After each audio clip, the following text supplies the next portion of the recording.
আল্লাহ পাক দেখে কিনা? কথা বলেন। আচ্ছা বলেন তো, আমি কি ধর্ম চেঞ্জ করছি? কথা বলেন।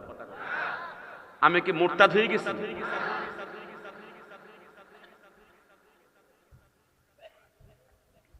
আমি আমার প্রসঙ্গ টানলাম না, এখানে স্টপ করলাম। আমার প্রসঙ্গ নিয়ে টানলে অনেকে শুনলে খুব মজা পাবে। আমি কাউকে মজা পাওয়ার জন্য কথা বলতাম চাই না। হেরা ভাববো যে মনে হয় আমি টেনশনে আছি। না, আমি কোনো টেনশনে নেই। কথা কন না, আমি কিসের টেনশনে আছি? আমি হকের উপরে আসছি, এটাই তো কথা। আর কি কথা কন? আর কিছু আছে নাকি? আর কি? আমি অনেক কিছু হারাইছি। কি হয়েছে? আমি তো এখনো যদি মরে যাই, আলহামদুলিল্লাহ, তওবা তো হয়েছে। কথা কন না, আলহামদুলিল্লাহ। আর কি আমার কি লাগবে? আর কি লাগবে আমার? আর কিছু লাগবে না আমার। 20 বছরের জিন্দেগি আমি যা করেছি এক তওবায় শেষ হয়ে গেছে। নাকি শেষ হয়েছে না? নাকি হেতর কাছে রয়ে গেছে? আরো শেষ হয়ে গেছে। আল্লাহ তাআলা এমন, শুধু কেবল বলতে ফিরে আসলে চলে, ফিরে আসলে চলে। কথা বলে আমি আহ্বান করবো, যারা এখনো আসো ফিরে আসো। কথা বলেন না কেন? ফিরে আসো, দরজা খোলা আছে। আর কিছু আছে করার, বলার? আর কোনো কিছু বলার নেই। যেই পরিমাণ নফল মুস্তাহাব নিয়ে লাফালাফি, যেহেতু কিছু দুই এক কলম পড়াশোনা করছি আমি, এই জন্য আমাকে এগুলো বিরক্তি, এত বিরক্ত হয়েছে। একবার বলছি যে কোরআন হাদিসে নাই, এবার আমার বিচার দেয়, আমার উপরে বিচার। আমি বলছি হাদিস কোরআনে নাই। কথা বলে নাই। আমি কি কিতাব কিছু পড়ছি না? আমি নাকি পড়াশোনা করছি না? নাই তো। পরে বিচার। আবার বলছি সকল ঈদের সেরা ঈদ ফাও কথা, এটা আমরা নেটে পাইছি। পার নাই ফাও কথা। পরে আবার বিচার, তো ফাও কথাই তো কি ফাও কথা না? কোত্থেকে আসছে এগুলো? কোত্থেকে আসছে?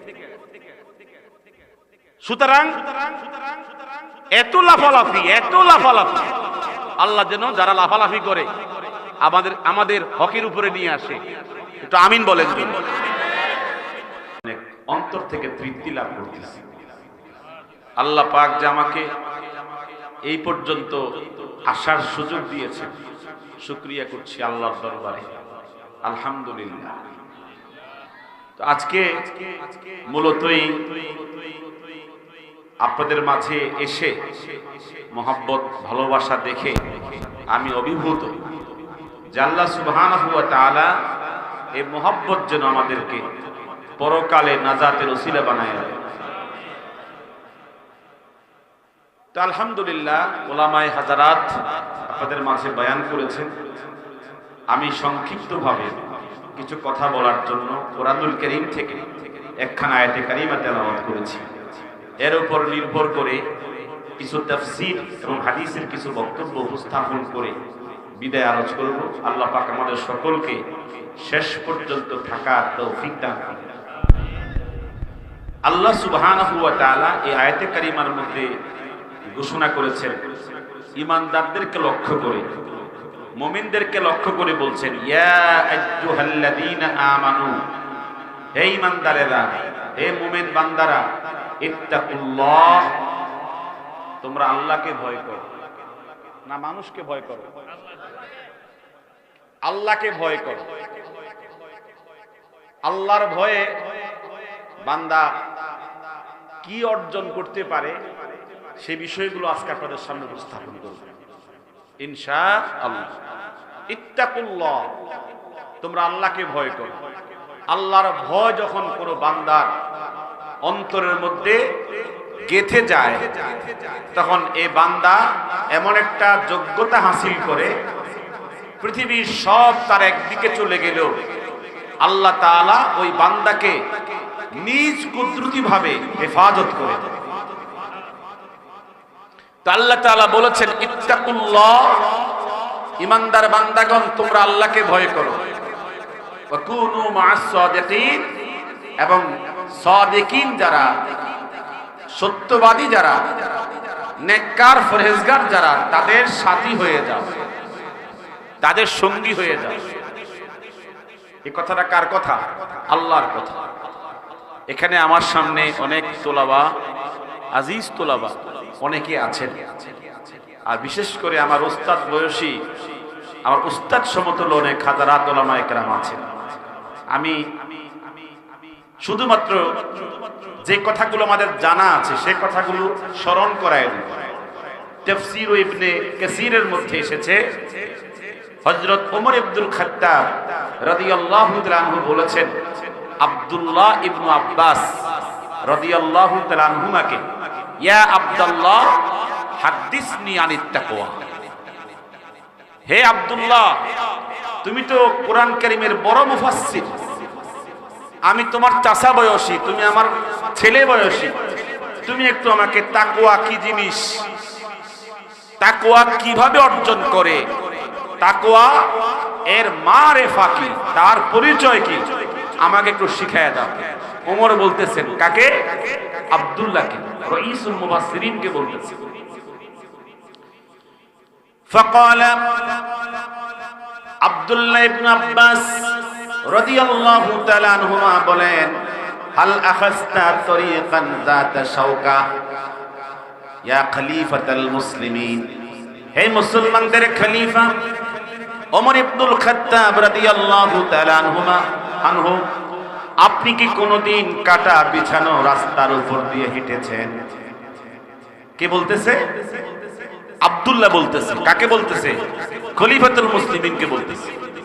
ওমর তখন জবাব দেন, আখাযতু মিরারান, একদিন নয় দুই দিন নয়, জীবনে বহুদিন আমি কাটা বিছানো রাস্তা দিয়ে হেঁটেছি। আব্দুল্লাহ ইবনে আব্বাস তখন বলেন, কাইফা আখাযতা, যখন কাটার উপরে, কাটা বিছানো রাস্তার উপরে আপনি যখন হেঁটেছেন তখন কিভাবে হেঁটেছেন? ওমর তখন বলে, অত্যন্ত সাবধানতার সাথে, সতর্কতার সাথে হেঁটেছি, যাতে করে কোনোদিন আমার পায়ের মধ্যে বিষাক্ত কাঁটা ঢুকতে না পারে, বিষাক্ত কাঁটা ঢুকতে না পারে। তখন ওমর ইবনুল খাত্তাবের বক্তব্যের পরে আব্দুল্লাহ ইবনে আব্বাস বলেন, ওয়াহাদা হুয়া তাকওয়া, কাঁটার উপর দিয়ে হাঁটতে গিয়া যেরকম সতর্কতা অবলম্বন করেছেন, সাবধানতা অবলম্বন করেছেন, দুনিয়ার জিন্দেগিতে হারাম কাজের মধ্যে পা না দিয়ে হালাল পথে অত্যন্ত কষ্টের সাথে জীবন চলার নাম হলো তাকওয়া। আর এই কাজে যিনি পারদর্শী হয়ে যান তার নাম মুত্তাকি। জোরে বলেন সুবহানাল্লাহ। তাহলে তাকওয়া হচ্ছে হারাম কাজ থেকে বেঁচে বেঁচে হালাল পথে চলার নাম কি? তাকওয়া। জোরে বলেন সুবহানাল্লাহ। তাহলে তাফসীর থেকে বুঝতে পারি তাকওয়া হচ্ছে গুনাহ ছেড়ে দেওয়া, ঠিক কি না? বলেন না, কি ছেড়ে দেওয়া? গুনাহ ছেড়ে দেওয়া। তাকওয়া মানে হচ্ছে আল্লাহর হুকুম পালন করা, আল্লাহর নিষেধ বর্জন করা, নবীর হুকুম পালন করা, নবীর নিষেধ বর্জন করা। বলেন না সুবহানাল্লাহ। এখন আমরা শুনি সাহাবায়ে কেরাম কিভাবে তাকওয়া অর্জন করেছেন।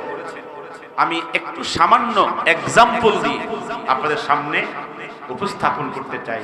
আমি একটু শারীরিক অসুস্থ এবং মানসিকভাবে অসুস্থ, আমাকে একটু হয়তো আমার বয়ানে তৃপ্তি পাবেন না, শান্তি পাবেন না।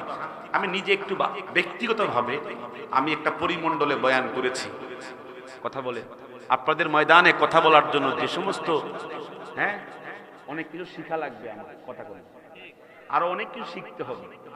আল্লাহ যেন আমাকে আপনাদের মাঝে কথা বলার জন্য সে যোগ্যতা নসিব করে দেয়। আমিন বলেন সবাই। দোয়া করবেন না আমার জন্য। উস্তুল কাবা, ইমাম ইবনু হাজার আসকালানি লিখেছেন। উস্তুল কাবা ইতিহাস গ্রন্থ, সাহাবীদের জীবনী গ্রন্থ, চতুর্থ খণ্ডের মধ্যে পেয়েছি যে রাসূলের সাহাবী আব্দুল্লাহ ইবনু হুযাফা আস-সাহমি বলেন, আমি গ্রেফতার হলাম যুদ্ধের মাঠে, মুসলমানদের কমান্ডার ছিলাম, নেতা ছিলাম। তো আমাকে দেখার জন্য গেছে সম্রাট রোম হেরাক্লিয়াস, রোম সাম্রাজ্যের কি বাদশা হেরাক্লিয়াস আমাকে দেখতে গেছে। জেলখানায় গিয়ে কথাবার্তা বলে বুঝতে পেরেছে আমার মেধা, আমার যোগ্যতা অনেক, তার প্রয়োজন। কার প্রয়োজন? খ্রিস্টান সম্রাটের আমাকে দাওয়াত করেছে যে আমাকে শাহী দরবারে যাওয়া লাগবে। আমি দাওয়াত গ্রহণ করেছি, শাহী দরবারে গিয়েছি। নাসাবা কুরসিয়ান আন ইয়ামিনিহি, শাহী দরবারে রাজ সিংহাসনের পাশের চেয়ারে আমাকে বসতে দিয়েছে। কে? সম্রাট হেরাক্লিয়াস। আমাকে অনেক তাজিমের সাথে রিসিপশন করেছে এবং আমাকে খানা পিনা খাওয়াইছে। খাওয়ানোর শেষে আমাকে বলে, ইয়া আব্দুল্লাহ, হে আব্দুল্লাহ ইবনে হুযাফা, আজকে আমার শাহী দরবারে তোমাকে এত পজিশন, এত সম্মান, এত গুরুত্ব দিয়ে মেহমানদারি করিয়েছি, উদ্দেশ্য জানো? আব্দুল্লাহ তখন বলে, আমি তো কিছুই জানি না, আমনের ভিতরে কি উদ্দেশ্য আছে। তখন সম্রাট বলছে, বাদদেল দীনাকা ওয়াখতার দীনি, তোমার কালেমা, তোমার ইসলাম ধর্ম ছেড়ে দাও, আমার খ্রিস্টান ধর্ম গ্রহণ করো। আচ্ছা আপনারা বলেন তো, সাহাবীকে এক বেলা খাইয়া একটা সংবর্ধনা পাইয়া ইসলাম ধর্ম ছেড়ে দিবেন? এরকম নাকি? সাহাবায়ে কেরাম কি এমন ছিলেন? তখন আব্দুল্লাহ বললেন, আমি কালেমা ছাড়লে তো দুনিয়াও শেষ, আখিরাতও শেষ, তবে আমাদের খ্রিস্টান ধর্ম গ্রহণ করলে আমার মনে হয় দুনিয়ার কিছু লাভ হবে। তো কি কি আমার লাভ হবে বলেন তো দেখি। তখন সম্রাট বলছে, তোমাকে 50 জন সুন্দরী তোমার খেদমতের জন্য উপহার দেব। এত আস্তে বললেন নাউজুবিল্লাহ। তোমারে আমি আমার সাম্রাজ্যের 3 ভাগের 1 ভাগের গভর্নর বানায় দেব, সবচেয়ে সুরম্য প্রাসাদ তোমার নামে লিখে দেব। তাহলে নারী, বাড়ি, ক্ষমতা হইছে নি? কয়টা হইছে? নারী, বাড়ি, ক্ষমতা, আর কিছু লাগে দুনিয়ার জন্য? আব্দুল্লাহ তখন বললেন, লাউ আতাইতানি নিসা কুল্লাহা, তোমার 50 জন সুন্দরী নয়, তামাম পৃথিবীর সমস্ত সুন্দরী আমার ডান হাতের সামনে পেশ করো। তোমার 3 ভাগের 1 ভাগের ক্ষমতার গভর্নরগিরি নয়, তামাম পৃথিবীর সমস্ত ক্ষমতা আমার বাম হাতে পেশ করো। তোমার একটা রাজপ্রাসাদ নয়, তামাম পৃথিবীর সমস্ত রাজপ্রাসাদ আমার পায়ের সামনে হাজির করলো, একটা সেকেন্ডের জন্য আমি কালেমা ছাড়বো না। একটা সেকেন্ডের জন্য আমি কালেমা ছাড়বো। বলেন তো জবাবটা কেমন হলো? কথা কন না। দেখে মুনাফিকের জবাব নাকি ইমানদারের জবাব? কথা বলেন না কেন? মুনাফিকের জবাব নাকি ইমানদারের জবাব? ইমানদারের জবাব এমনই হয়ে থাকে। কি শাসক, কি প্রশাসক, কি রাজা, কি বাদশা, সত্যের কথায় অটুট থাকে, অবিচল থাকে, এক চুল পরিমাণ মাথা নত করে না। তিনি বললেন, তামাম পৃথিবীর সমস্ত ক্ষমতা, তামাম পৃথিবীর সমস্ত সুন্দরী, তামাম পৃথিবীর সমস্ত রাজপ্রাসাদ আমাকে দিলেও একটা সেকেন্ডের জন্য আমি কালেমা ছাড়বো না। আচ্ছা, এই বক্তব্য শোনার পরে কি সম্রাট খুশি হয়েছে? কথা বলেন আমার সাথে, কেমন খুশি হয়েছে? জুতা নিয়ে এমন রাগ হয়েছে, জুতা নিয়ে আব্দুল্লাহর গালে চর বসায় দিচ্ছে। আল্লাহ পাক দেখে কিনা, মাজলুম যখন আর্তনাদ করে, অন্তর দিয়ে আর্তনাদ করে, মুখে বলতে হয় না, ডাইরেক্ট আল্লাহর সামনে, আল্লাহর কাছে ওই মাজলুমের বদদুয়া চলে যায়। কথা বলেন ঠিক কিনা? মাজলুম, তিনি মাজলুম, সত্যের পথে তিনি মাজলুম। তিনি বলছেন, ইয়া রাব্বাল আলামিন উনজুর মাযা সানাআ আদুবুকা, তোমার দুশমন আমার সাথে কি আচরণ করছে, আমি কালেমার উপরে টিকে আছি, আমাকে জুতা দিয়ে আঘাত করছে, তুমি দেখো না? আল্লাহ পাক দেখে কিনা? কথা বলেন। আচ্ছা বলেন তো, আমি কি ধর্ম চেঞ্জ করছি? কথা বলেন। আমি কি মুরতাদ হয়ে গেছি?